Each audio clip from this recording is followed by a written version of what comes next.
আসসালামু আলাইকুম রহমতুল্লাহ। গতকালকে জাতীয় নাগরিক পার্টি এনসিপির পক্ষ থেকে আহ, জাতীয় নাগরিক পার্টি এনসিপি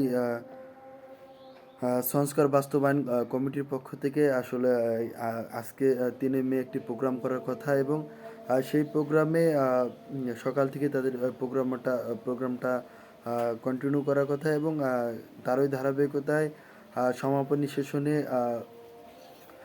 তারা তাদের সমাপনী সেশনে যে সমস্ত বক্তা আসবে সেখানে দেখা যাচ্ছে যে সভাপতি হিসাবে থাকবে নাহিদ ইসলাম এবং আরও প্যানেলিস্ট হিসাবে থাকবে আমির জামাত ডাক্তার শফিকুর রহমান সহ মাহমুদুর রহমান মান্না, মামুনুল হক, শহীদুদ্দিন মাহমুদ স্বপন, মুজিবুর রহমান মঞ্জু, আহমদ আব্দুল কাদের। ফাইন কিন্তু প্রেসিডেন্স অফ নর্ম আছে, একটা নর্ম বলে একটা বিষয় আছে। সেখানে বিরোধী দলীয় নেতা হচ্ছে আপনার রাষ্ট্রীয় প্রোটোকলের চতুর্থতম ব্যক্তি। তাকে আসলে সেই ব্যানারটাতে যদি আপনারা দেখেন, জাতীয় নাগরিক পার্টি এনসিপির সংস্কার বাস্তবায়ন কমিটির যে ব্যানারটা আপনারা দেখেন, সেখানে নাহিদ ইসলামের নামকে বোল্ড আকারে আসলে দেওয়া হয়েছে এবং আমির জামাত ডাক্তার শফিকুর রহমানের নামটা মূলত নামটা ছোট করে দেওয়া হয়েছে এবং অ্যাজ ইউজুয়াল নাম, কিন্তু প্রেসিডেন্স অফ নর্মে স্পষ্টভাবে যেখানে বিরোধী দলের নেতা এবং জোট প্রধান তাকে আসলে প্রধান অতিথি করা উচিত, যেহেতু এটা জাতীয় নাগরিক পার্টি এনসিপির কমিটি প্রোগ্রাম। সেহেতু আমির জামাত ডক্টর শফিকুর রহমানকে প্রধান অতিথি না করুক, সভাপতি না করুক, কিন্তু তার যে প্রেসিডেন্স অফ নর্ম অনুযায়ী তাকে সম্মানিত করা উচিত ছিল। যাই হোক, এটা জামাতের ব্যর্থতা হিসেবে আমি আসলে মনে করি এবং বিরোধী দল হিসাবে এনসিপি জামাতকে কতটুকু ওন করে সেটা আসলে দেখার বিষয়। যাই হোক, আজকে সর্বশেষ তথ্য মতে আমির জামাত ডাক্তার শফিকুর রহমান সেই প্রোগ্রামটি বয়কট করেছে এবং সেক্রেটারি জেনারেল অধ্যাপক মিয়া গোলাম পরোয়ারকে আসলে সেই অনুষ্ঠানে পাঠিয়েছে। এখন আমার প্রশ্ন হলো, এনসিপি জোট সঙ্গী হিসাবে, জোটের প্রধান হিসাবে জামাতকে কতটুকু ওন করে? আমরা দেখেছি যে এনসিপি সারা বাংলাদেশের প্রত্যেকটি সিটি কর্পোরেশনের জন্য তাদের প্রার্থী ঘোষণা করেছে। এই যে তারা প্রত্যেকটি সিটি কর্পোরেশনের জন্য প্রার্থী ঘোষণা করলো, এটা কি জোটের সাথে আলোচনা করে করেছে, নাকি তাদের মনে হয়েছে সেজন্য তারা প্রার্থী ঘোষণা করেছে?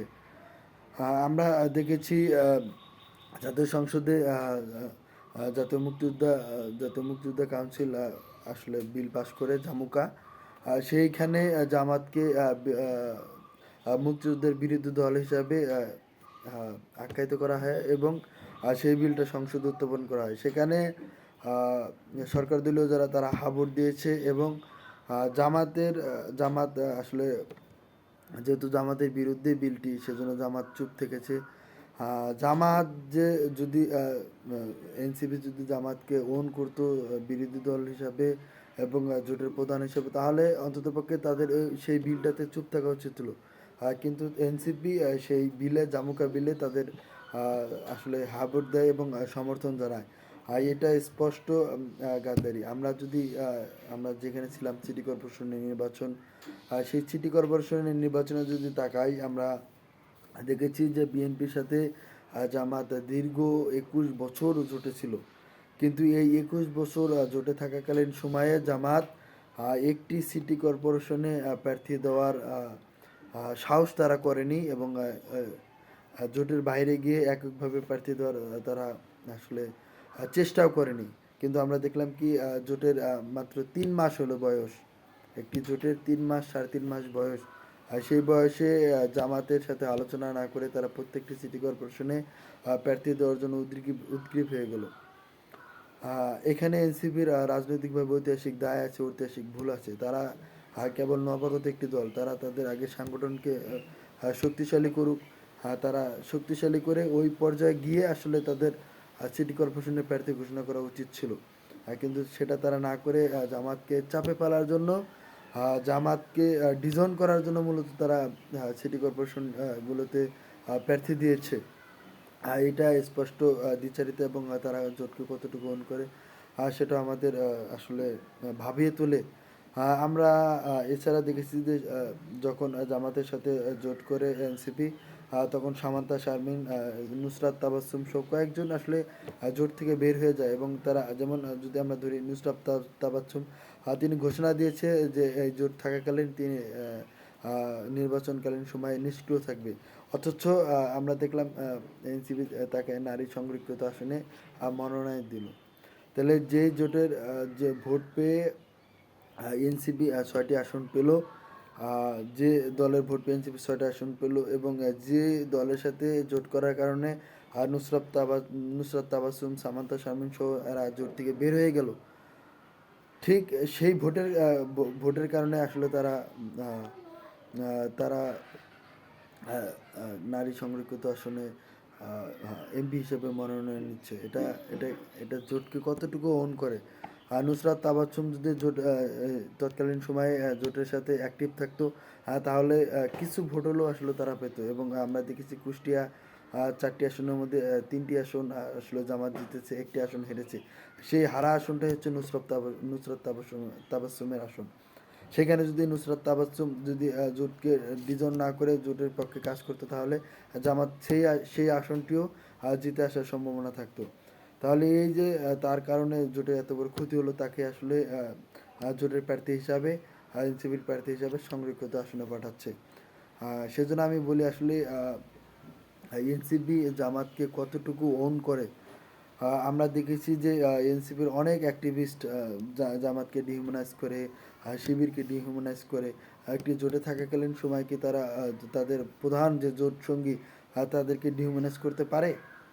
আমরা তো দেখেছি বিএনপি জামাতের জোট, এই বিএনপি জামাতের জোট কতটা স্ট্রং আমরা সেটা তো দেখেছি। আর শেখ হাসিনা জামাতকে অফার করেছে, আপনারা বিএনপি থেকে বের হয়ে আসুন, আপনাদের কোনো নেতাকর্মীকে ফাঁসি দেব না, আপনাদের কোনো নেতাকর্মীকে জেলে ঢুকাবো না, আপনাদের জীবনকে দুর্বিষহ করে তুলবো না। কিন্তু জামাত জোটকে ওন করেছিল বিধায় তারা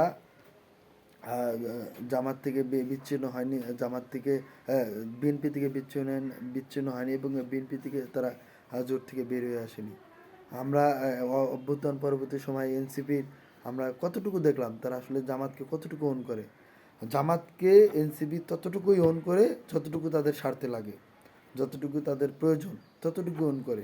প্রয়োজনের বাইরে জামাতকে 1 ইঞ্চিও, 1 বিন্দু পরিমাণও ওন করে না। এটা স্পষ্ট প্রমাণিত। এখন জামাতের কী রাজনীতি করা উচিত? এখন জামাতের রাজনীতি তাদের নিজেদের পলিসি মোতাবেক রাজনীতি করা উচিত।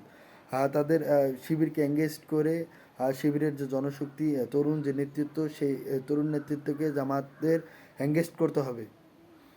দেখেন আরেকটি গাদ্দারি করতেছে এনসিপি।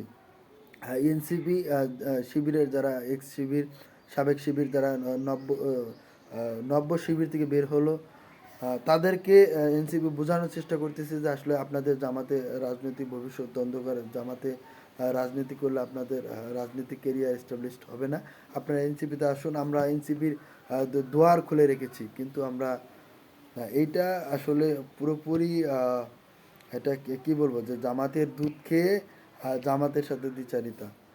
এই ক্ষেত্রে জামাতের উচিত তাদের নিজস্ব পলিসি মোতাবেক রাজনীতি করা, তাদের যে তরুণ প্রজন্ম, সেই তরুণ প্রজন্মের সাথে এঙ্গেজড হওয়া, তরুণ নেতৃত্বকে সামনে নিয়ে আসা, এবং সাদিক কায়েমকে দিয়ে আসলে এই ট্রেন্ড চালু হয়েছে। ইনশাআল্লাহ সাদিক কায়েম ঢাকা দক্ষিণ সিটি কর্পোরেশন নির্বাচনে নিরাপদে নির্বাচন করবে, এবং সেই নির্বাচনের ফলে যে তরুণ নেতৃত্বের সাথে জামাতের যে একটি এঙ্গেজড, সেই এঙ্গেজড আসলে জনমনে